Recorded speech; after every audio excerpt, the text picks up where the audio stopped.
When I first became a Christian, I attended a church with friends who had a real influence on my salvation. There were people God used to point me in the right direction, and so naturally I followed them.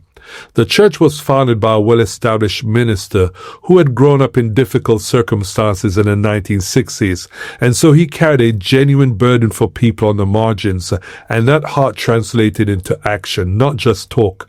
He built an organization that did real work, housing homeless people, helping young women get back on their feet, finding homes for children, even building hospitals overseas. He wasn't just a preacher in the pulpit, he was a man who put faith into practice. And he could write too, really write. Amongst his many books, he had an amazing one on youth that I used back in the 1990s, and I still have a copy today. So we're not talking about someone fringe or flaky, but someone who started strong. Now, I only stayed in that church for about 5 months before I moved on to my home church. But over the years, you hear things, little updates, and what started to come through wasn't scandal in the obvious sense, but something more subtle and yet more serious. It wasn't that he had fallen into moral failure. It was that his theology shifted towards a so-called progressive Christianity. He began marrying same-sex couples, teaching that those kind of relationships weren't sinful, and the language shifted from repentance to acceptance, from transformation to affirmation. He didn't just tweak a few ideas. He stepped outside of biblical orthodoxy. In the minds of those who go down that route, it's framed as growth, deeper understanding, becoming more loving. We're not talking about someone falling into messy sin. He is still married to his wife of many years. He hasn't abandoned his family or descended into moral chaos. And that's what makes this more dangerous, not less. Apostasy isn't always loud and messy. It can be quiet and respectable. What we are dealing with is a corruption of belief. It's when the grace of God, which should lead us to say no to ungodliness, gets redefined into tolerance. Grace was never meant to affirm sin. It was meant to rescue us from it. It was meant to reach the broken, the vulnerable, and the lost, but not to leave them there. Somewhere along the line, compassion got detached from truth, and that's what happens. What you're left with isn't biblical grace, but a distorted version. Here's a man who genuinely started out right, but what began as compassion has become compromise. What started as a desire to help has turned into a redefinition of what help even is. And that's exactly what Jude warns us about. People who don't necessarily start wrong, but end up there because they drift, they redefine, and eventually depart from the truth. So Jude starts out in verse 5 by saying, "Now I want to remind you, although you once fully knew it." In other words, the three illustrations he's about to use aren't new material. These are things those he's writing to already understood. Fully knew meant that this wasn't hearsay or casual awareness, but something deeply familiar and taught repeatedly. What may seem obscure to us wasn't obscure to them. They were saturated with these teachings from the start. And Jude continues, and he says that Jesus, who saved their people out of the land of Egypt, afterward destroyed those who did not believe. Jude clearly states that Jesus saved a people. There's no ambiguity there. These people weren't pretending. They weren't merely appearing to be saved. They were saved. Yet, despite that, they were later destroyed. And this presents a serious challenge to the idea that once someone begins right, their end is automatically secure. Jude makes the point that just because you start out right doesn't mean you will finish right. Jude doesn't say that they seemed saved. He says plainly that Jesus saved them. If Calvinism, and that's the belief that once you're a Christian, you're always a Christian, if that was correct, you'd expect Jude to make a greater effort to avoid confusion and clarify that they were never truly saved. But he does the exact opposite. He speaks in the most straightforward terms possible. He says, Jesus saved a people. Now, what could be clearer than that? These people experienced real deliverance. God brought them out of Egypt with a mighty hand. They saw the 10 plagues. They walked through the Red Sea, and they were sustained by manna in the wilderness. God gave them clear, undeniable reference points, proving his reality and his commitment to them. Yet, despite that, Jude then says, afterward destroyed those who did not believe. Somewhere between Egypt and the promised land, their hearts shifted. They no longer believed in a God who had already proven himself. This is where we must make an important distinction between doubt and unbelief. Doubt is having no reference marks of God's miraculous power. Unbelief, however, is refusing to believe God's power when you have already seen him move in the past. Israel's problem was not a lack of evidence. It was rejection of what they already knew to be true. Numbers 14:3 states, "Why has the Lord brought us to this land to fall by the sword?" After witnessing God's goodness repeatedly, they concluded he had brought them out to destroy them. That isn't confusion. That's unbelief. They had every reason to trust God, yet they chose not to, and that choice had consequences.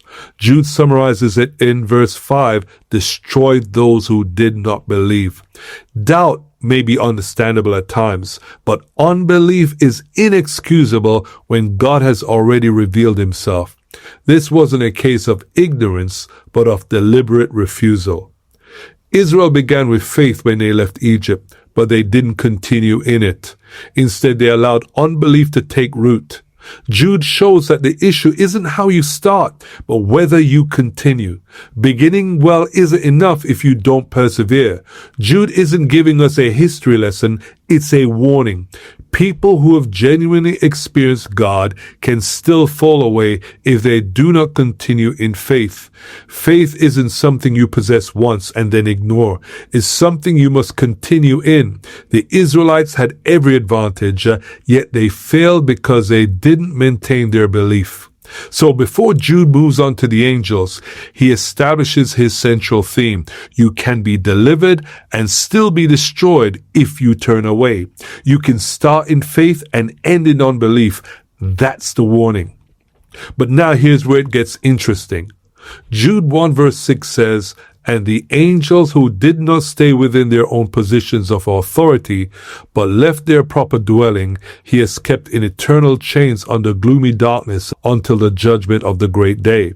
2 Peter 2 verse 4 says, "If God did not spare the angels when they sinned, but cast them into hell and committed them to chains of gloomy darkness to be kept unto the judgment." Jude and Peter are clearly drawing from the same event, yet they emphasize different aspects of it. Jude focuses on what the angels did, quote, did not stay, and, quote, left their proper dwelling, while Peter focuses on God's response, quote, did not spare, and, quote, cast them into hell. Jude describes the act, Peter defines it as sin. Together they give us a complete picture. What it shows us is that the angels of God, created to do his bidding, and before leaving their position, were sin-free. They weren't fallen when they were created in righteousness. Yet, despite that, they abandoned their place. Just because you start out right doesn't mean you will end right. Even angels, in a perfect starting position, did not remain there. Jude says the angels who did not stay. The word stay can also be translated keep. It's the same idea used when we talk about keeping the commandments. It can also carry the same sense of watching or observing, like when the soldiers watched Jesus at the cross. So this isn't a passive idea. It's active responsibility. These angels were meant to remain and observe within a specific role. They were given a position that requires faithfulness, and they did not keep it. This ties in with Daniel chapter 4 verse 16 to 17, which says, "Let his mind be changed from a man's, and let a mind of a beast be given to him. And let 7 periods of time pass over him. The sentence is by the decree of the watchers, the decision by the word of the holy ones."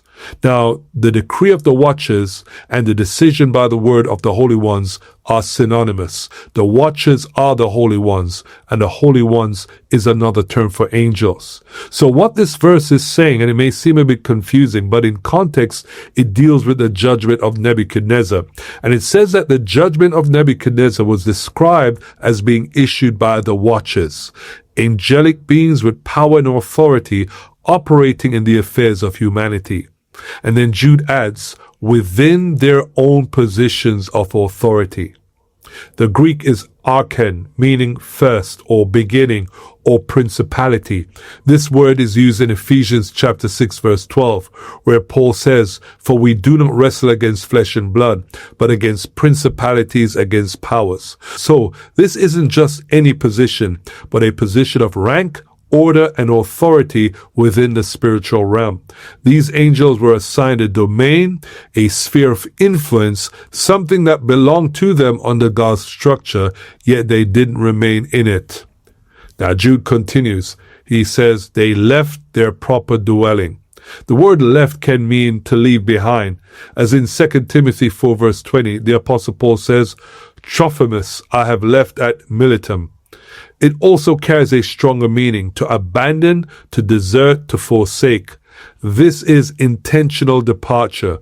They abandoned what God had assigned to them. So what we see is that there were angels given great power and authority, meant to remain within a defined role, but they chose to step outside of it, and in doing so, they sinned.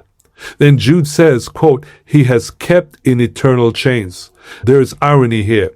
The word kept is the same word used earlier for stay.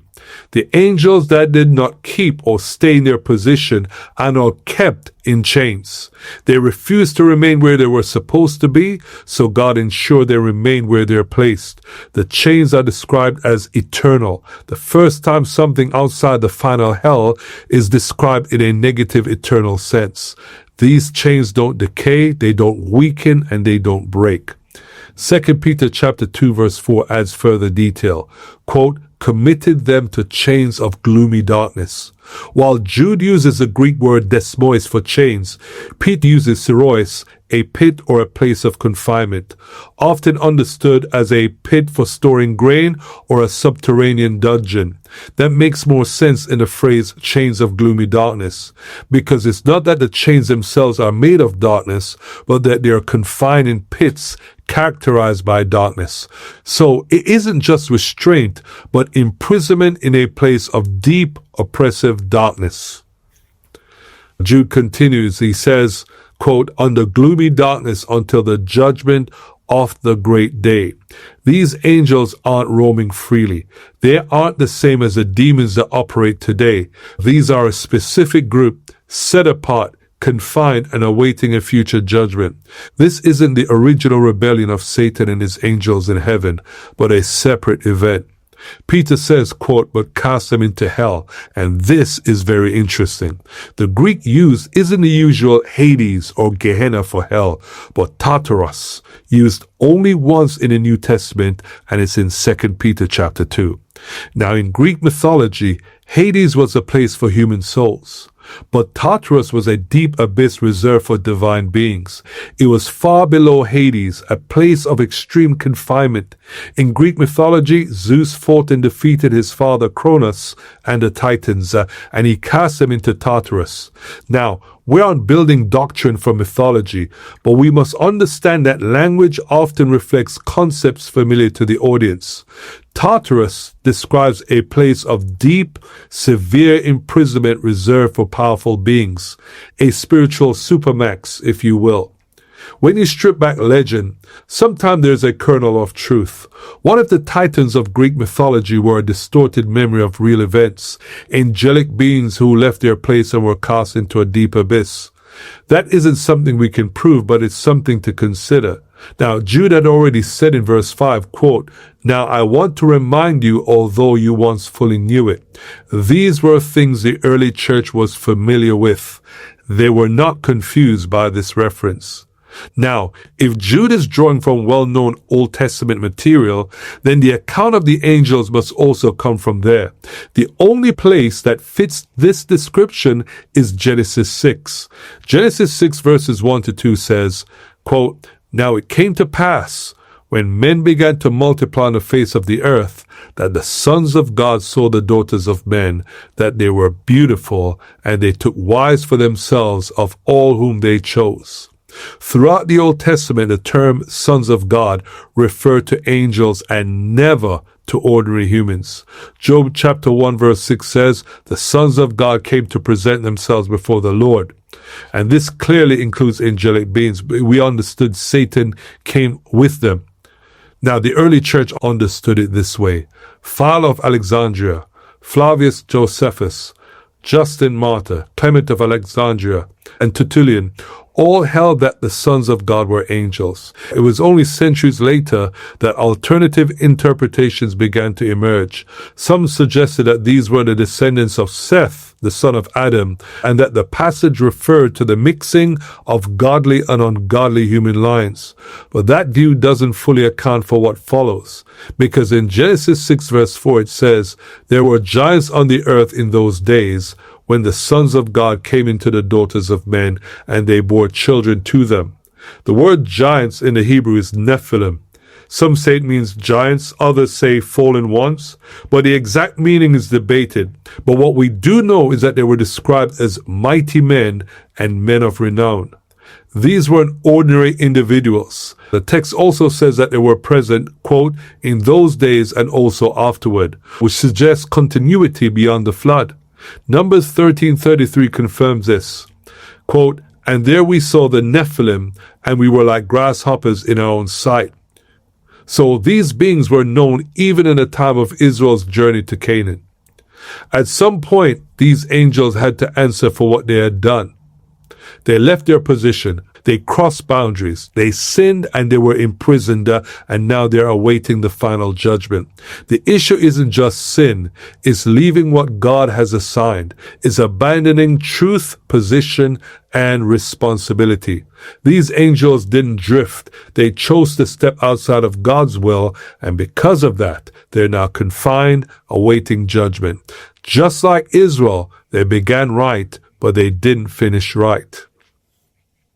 Jude now moves to his third example in verse 7, quote, just as Sodom and Gomorrah and the cities around them in a similar manner to these. Notice how Jude begins with just as, and then reinforces it with in a similar manner. There's a direct line drawn between the angels in verse 6 and these cities in verse 7. Jude isn't giving isolated examples. He's building a pattern and a connection. The question then becomes, what is the similarity? Jude answers it himself, quote, having given themselves over to sexual immorality and gone after strange flesh. The phrase given themselves over suggests a deliberate and complete surrender to sin. This wasn't occasional failure, but a lifestyle.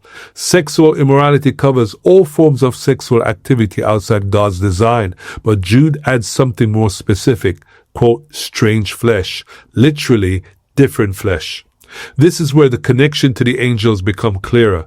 Just as the angels in verse 6 stepped outside their God-ordained boundaries, the people of Sodom did the same.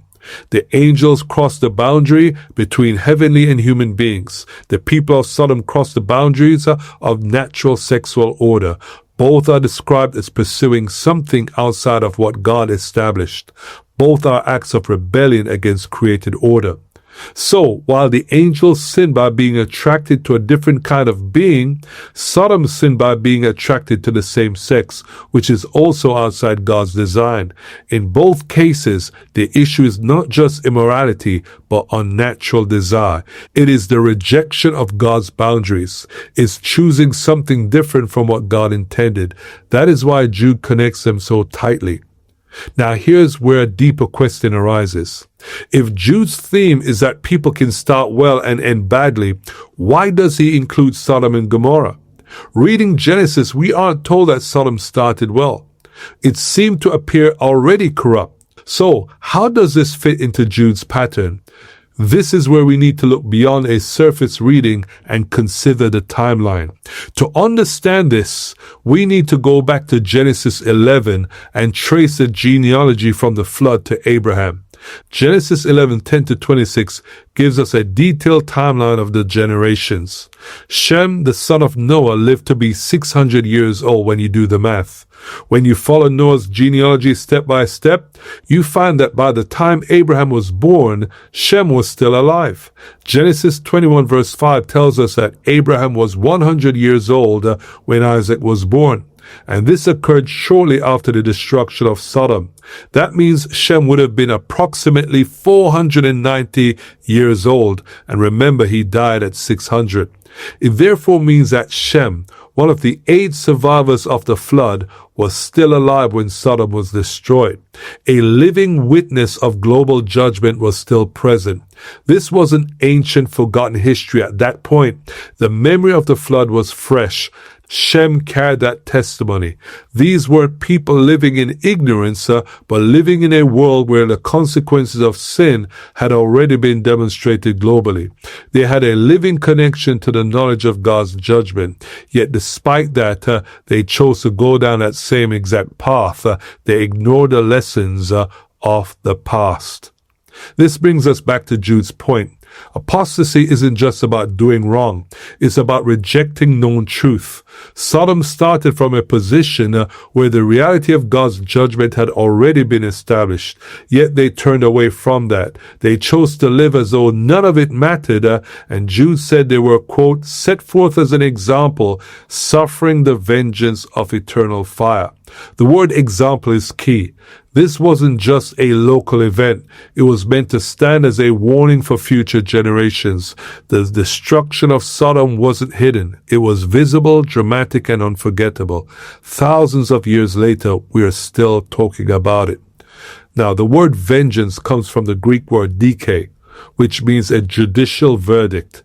This isn't uncontrolled anger, but a legal, righteous judgment.